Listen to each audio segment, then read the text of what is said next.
जत येथील आरोग्य पर्यवेक्षक माननीय धनाजी कुंभार यांच्या सेवानिवृत्तीनिमित्त शिवसेनेच्या वतीने केला सत्कार।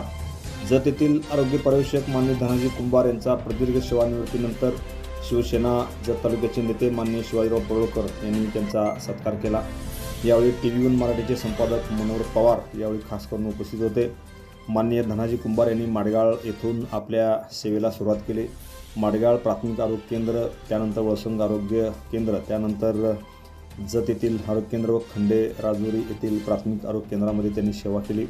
त्यांच्या कालावधीमध्ये उत्कृष्ट कार्य त्यांनी केले होते। कोरोनाच्या काळातही त्यांनी चांगली सेवा बजावली होती। प्रदीर्घ सेवा करून त्यांनी सेवानिवृत्त झाले। त्यांचा जत तालुका शिवसेनेचे नेते माननीय शिवाजीराव पडळकर यांच्या हस्ते त्यांचा सत्कार करण्यात आला। Press the bell icon on the YouTube app and never miss another update.